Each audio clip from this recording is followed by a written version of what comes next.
சுசித்ரா அவர்கள் அவங்களுடைய பாடல் மூலியமாக ட்ரெண்ட் ஆகுறாங்களோ இல்லையோ, அவங்க சொல்ற வார்த்தைகள் மூலியமாகவும், அவங்களுடைய சர்ச்சைகள் மூலியமா தான் ட்ரெண்ட் ஆகிட்டு இருக்காங்க. இந்த நிலையில் சுசித்ரா அவங்க தன்னுடைய 2வது வாழ்க்கையை பத்தி தன்னுடைய சமூக பக்கங்கள்ல ஒரு வீடியோ ஒன்று ஷேர் பண்ணியிருக்காங்க. அதுதான் அவருடைய ரசிகர்களுக்கு அதிர்ச்சி ஏற்படுத்தியிருக்குது. அதுல அவங்க என்ன சொல்லியிருக்காங்க அவங்க மூலியமா இப்ப இந்த வீடியோல பார்க்கலாம். சுசித்ரா அவர்கள் அவங்களுடைய குரல் மூலியமாகவும், அவங்க பாடல் மூலியமாகவும் ரசிகர்கள் மனதை கொள்ளையா கொண்டுட்டாங்க அப்படின்னு சொல்லணும். சுசித்ரா சிங்கரா மட்டுமில்லாமல் வாய்ஸ் ஆர்டிஸ்டாகவும் இருக்காங்க. இந்த நிலையில் கடந்த சில மாதங்களுக்கு முன்னாடி சுசித்ரா அவங்க தனக்கு 48வது வயதில் 2வது திருமணம் நடக்க போகுது அப்படின்னும், நான் ஒரு நபரை காதலிக்கிறேன் அப்படிங்கிற மாதிரிலாம் சொல்லியிருந்தாங்க. இந்த நிலையில் தன்னுடைய 2வது திருமணத்தை பற்றி அவங்களே ஒரு வீடியோ ஒன்று இன்ஸ்டாகிராமில் வெளியிட்டிருக்காங்க. அதில் அவங்க என்ன சொல்லியிருக்காங்கடா, நான் கடந்த 2 ஆண்டுகளாக சண்முகராஜன் பேரை காதலிச்சுட்டு வந்தேன்.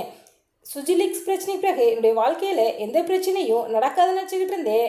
என்னுடைய 48வது வயசில் கன்றாய் பிடிச்ச ஒரு ரிலேஷன்ஷிப்பில் மாட்டிக்கிட்டேங்க.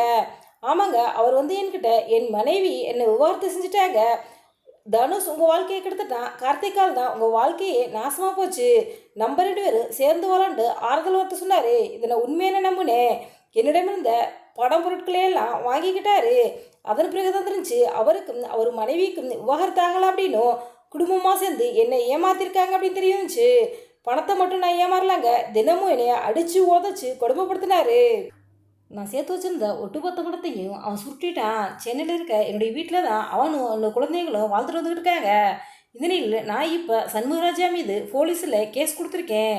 இன்னும் 2 வாரத்தில் இந்த வழக்கு விசாரணைக்கு வேற இருக்குது.